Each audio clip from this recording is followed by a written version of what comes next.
Salut tout le monde, c'est Bonbon qui pique et on se retrouve pour une nouvelle vidéo. Donc aujourd'hui c'est la LDC numéro 3. Donc on va regarder ça ensemble. C'est parti. Donc voilà, guerre 3, on est à 61 étoiles, ils sont à 30. Je dois attaquer le numéro 10. Donc voilà à quoi ressemble la base. Elle m'inspire pas trop confiance, ça me fait un peu peur. J'ai peur de la louper. Au début je me suis dit une boule de feu ici, pourquoi pas. Mais ça me semblait beaucoup trop compliqué. Il faut mettre beaucoup d'invis, il faut mettre... le grand gardien, il est risqué ici quand même. Donc je préfère pas trop la mettre ici en fait. Ou canon à ricochet, tout ça, etc. Je sais pas trop où mettre ma boule de feu. Donc je me suis redirigé ailleurs, parce que ici ça me plaisait pas du tout. Donc je me dis pourquoi pas la mettre à gauche sur l'arc X, tout ça ici là.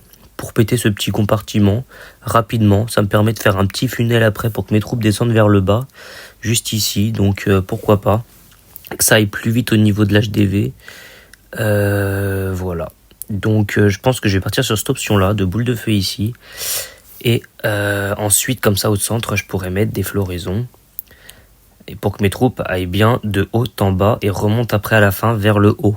Donc ça c'est ce que j'ai envie de faire. Après est-ce que ça va se passer exactement comme ça, je sais pas. Ça se passe jamais vraiment comme j'ai vraiment envie de faire. Donc on verra bien. En passant par là j'évite les cracheurs de feu. Donc pour moi ça me semble être une super belle option.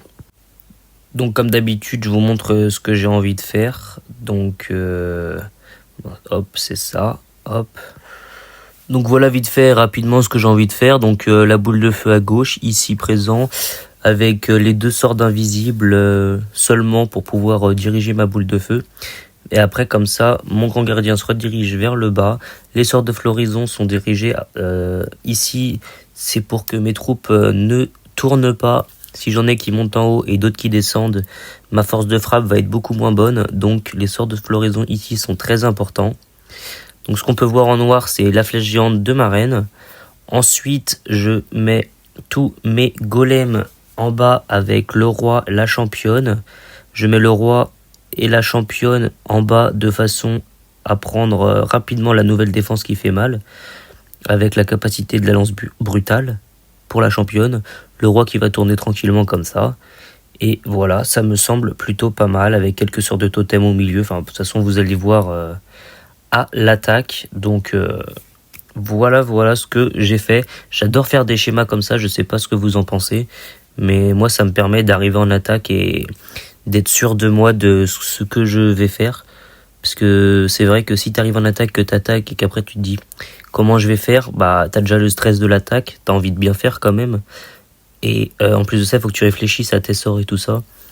Donc après, généralement, ça se passe pas tout le temps exactement comme ça.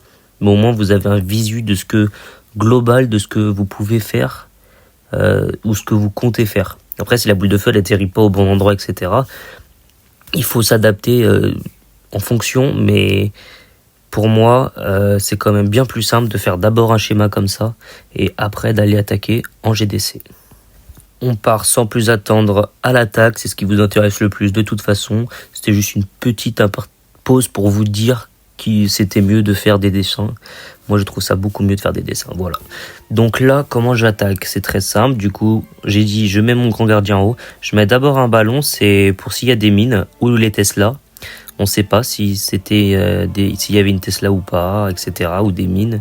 Donc je mets toujours un petit ballon devant pour qu'après mes guérisseux soient tranquilles. Donc là c'est très simple, j'attends que le mortier tombe.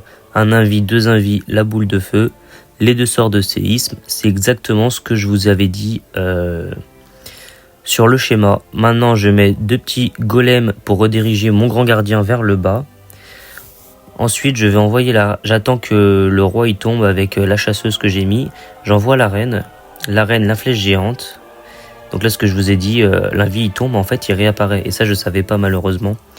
Dommage parce que c'était bien strat. Donc là, tous mes golems au centre. Le golem de glace vers le bas pour attirer la nouvelle défense, la lance brutale de la championne tout de suite pour prendre justement la nouvelle défense, le roi qui va tourner tranquillement, lui en bas du village. Donc là le lance-bûche, excusez-moi, Je le trouve très important parce qu'il y a plein de compartiments pour aller jusqu'à l'HDV. Donc le lance-bûche était vraiment très important dans cette attaque. Sans lui, je pense pas perf. Donc là on voit le sort de floraison en haut qui a été mis d'abord, et le deuxième c'est pour bien rediriger mes troupes vers le bas pour avoir une force de frappe bien plus importante au même endroit et pas que mes troupes se splitent.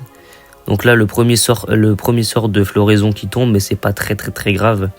Maintenant à ce niveau là de l'attaque, on voit que ça avance plutôt très bien. J'ai ma reine en bas que j'ai protégée avec quelques invis parce qu'il m'en restait. J'aurais pu protéger ma championne plus tôt, mais malheureusement je l'ai pas vu tomber.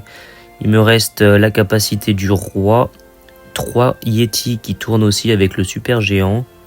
Et j'ai pas mal encore de golems, quasiment tous mes golems je crois au milieu de la base. Ouais, il me reste tous mes golems au milieu de la base.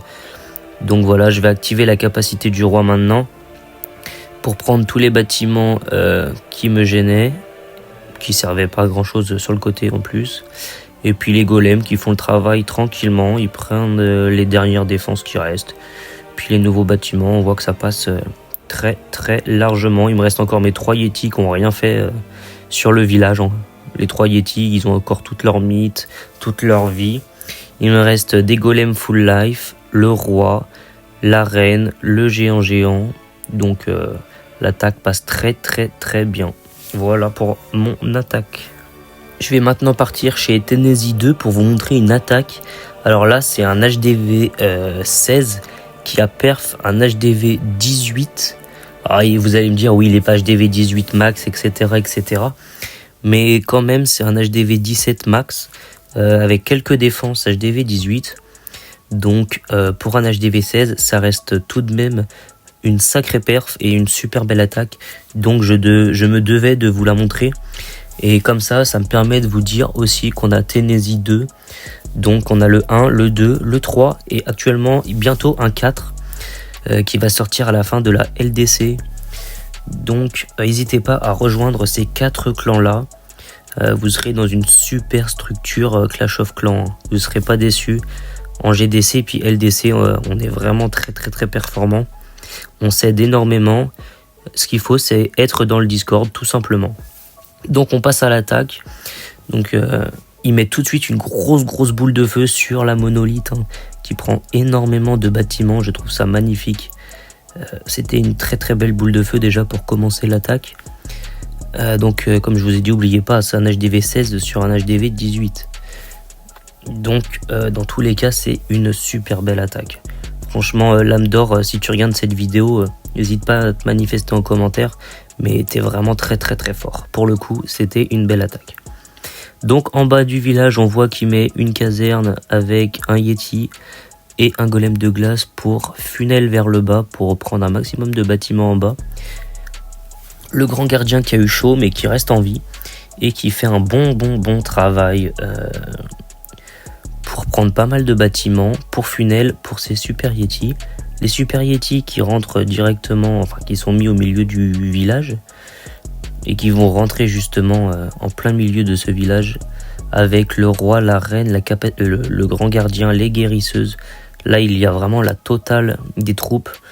Ça va vraiment faire une force de frappe très puissante.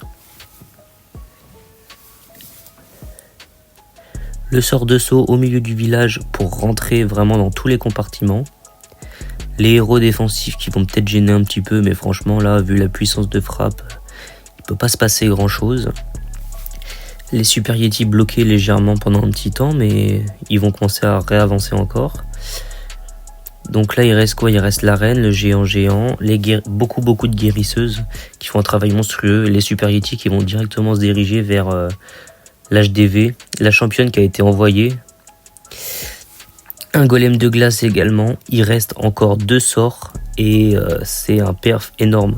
Il lui reste tellement de super Yeti. Il lui reste tous ces héros qui sont max encore en vie. Pour moi, la championne, il avait même pas besoin de l'envoyer tellement ça perfait sans la championne. Donc dites-vous qu'avec 2 HDV d'écart, finir comme ça, c'était vraiment que c'est une super belle attaque. Encore bien joué à toi, Lame d'Or, et à très vite si tu passes dans une prochaine vidéo. On passe maintenant tout de suite chez Tennessee 3. Donc voilà, comme ça j'aurais fait Tennessee 1, 2 et 3 dans cette vidéo. Je trouve que c'est plutôt pas mal pour vous présenter les 3 clans. Donc là nous sommes chez un HDV 16 si je dis... Non 15, un HDV 15 si je dis pas de bêtises. Oui c'est un HDV 15 qui a perf cette base, donc HDV 16-17 je dirais. Donc bravo à toi parce que c'est pareil, il a 1 ou 2 HDV de plus que toi et t'as quand même fait un joli perf, donc bravo. On peut voir qu'il part avec sa championne à l'ouest du village, la championne qui a pris énormément de dégâts déjà mais qui va réussir à maintenir en vie pour la suite de l'attaque. Donc là il vient chercher la monolithe déjà, donc c'est vraiment pas mal, ça prend une grosse défense. La tour d'archer aussi qui vient chercher, ça c'est vraiment pas mal. Il s'en va prendre la tour de sorcier, pourquoi pas, oui.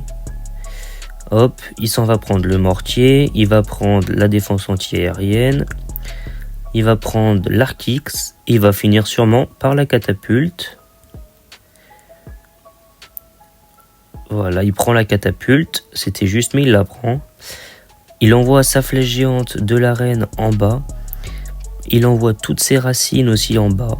Il fait un petit clean avec les petits barbares. Ah oui, la caserne a été déposée en bas aussi. J'avais pas vu la caserne, je voyais des sorciers, je sais pas pourquoi.